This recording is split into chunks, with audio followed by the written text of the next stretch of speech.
हाय, शिल्पाच kitchen मराठीमध्ये तुमचं स्वागत आहे। तर आज मी इथे तळणीचे मोदक बनवत आहे। त्यासाठी मी इथे एका बाउलमध्ये 1 कप मैदा, 1 कप बारीक रवा आणि 2 पळी कडकडीत तेलाचे मोहन ओतत आहे। हे तेलाचे मोहन गरम असल्यामुळे आपण सर्वप्रथम चमच्याने मिक्स करून घेऊयात, मग त्यानंतर हाताने मिक्स करूयात। तेल सर्व पिठाला चांगलं चोळून घ्यायचं। इथे पाहू शकता पिठाची मूठ बांधली जाते, म्हणजे आपलं हे तेलाचं प्रमाण अगदी बरोबर आहे।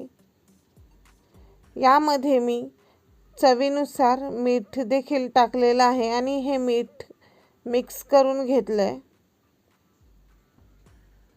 आता आपल्याला याचं पीठ मळायचं आहे। त्यासाठी मी यामध्ये थोडं थोडं करून पाणी टाकत आहे।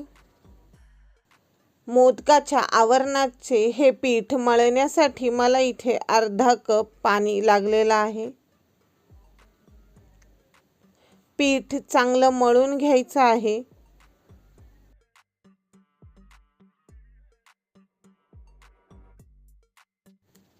मळलेलं हे पीठ 15 मिनिटांसाठी झाकून बाजूला ठेवूयात आणि तोपर्यंत मी इथे 2 कप ओला नारळ किसून घेतलेला आहे। 2 कप म्हणजे पूर्ण 1 नारळ मी इथे वापरलेला आहे। आता या नारळाचं आपण सारण बनवून घेऊयात। तर त्यासाठी मी इथे गॅसवर कढई ठेवली, त्यामध्ये 2 चमचे तूप टाकलेलं आहे। तूप गरम झालं की त्यामध्ये 1 चमचा खसखस टाकले आणि 2 कप नारळ किसून घेतलेला होता तो यामध्ये टाकलाय। याला मी मिनिटभर परतून घेतलेला आहे आणि या परतलेल्या नारळाच्या किसामध्येच 1 कप बारीक चिरलेला गूळ टाकलेला आहे।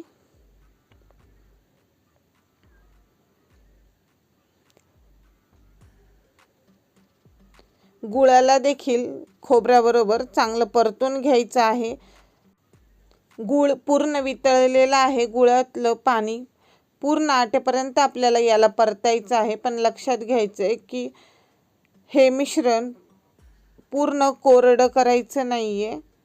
आता यामध्ये मी वेलची पावडर आणि जायफळ पावडर टाकत आहे। त्याचबरोबर मी थोडंसं मीठ देखील टाकलेलं आहे। याला मिक्स करते आणि गॅस बंद करून हे मिश्रण थंड होण्यासाठी एका भांड्यामध्ये काढते।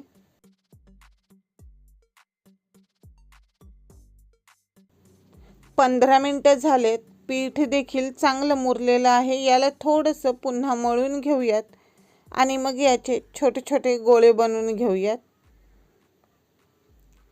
इथे मी 15 ग्रामचा एक गोळा बनवून घेतलेला आहे आणि तो मी इथे लाटून घेते। या पिठाच्या गोळ्यापासून मी पुरी लाटते। ही पुरी मी जास्त जाड लाटत नाहीये, थोडी पातळच लाटत आहे।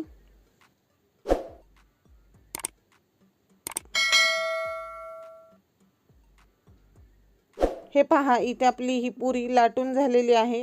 ही पुरी मी हातावर घेतली आणि या पुरीमध्ये मी सारण भरते। तर मी इथे 1 ते 1.5 चमचा सारण भरलेलं आहे आणि ज्याप्रमाणे मी इथे या मोदकाला शेप देत आहे त्याप्रमाणे आपल्याला शेप द्यायचा आहे। 3 बोटांच्या मदतीने मी इथे या मोदकाला शेप देत आहे, म्हणजे कळ्या पाडत आहे। या कळ्या हलक्या हाताने एकत्र करायच्यात।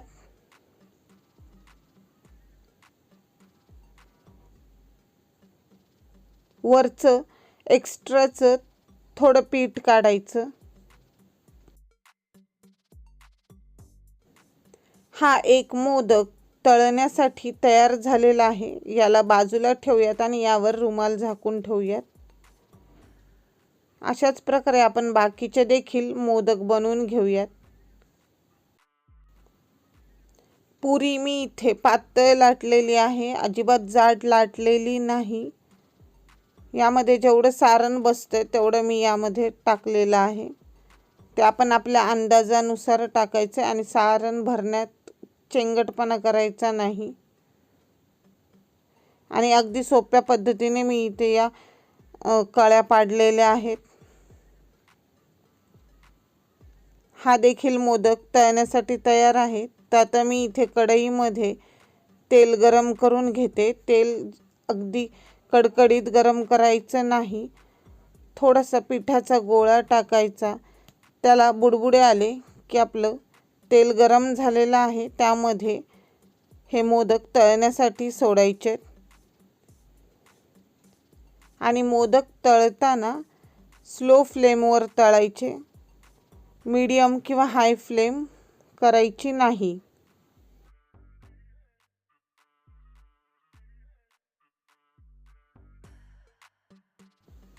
हे पहा, इथे आपले हे मोदक तळून झालेले आहेत. हे मी एका प्लेटमध्ये काढते आणि तुम्हाला हे मोदक कसे वाटले ते मला कमेंटमध्ये सांगा. जर आवडले असतील तर व्हिडिओला लाईक करा, शेअर करा आणि चॅनलला सबस्क्राईब करायला विसरू नका.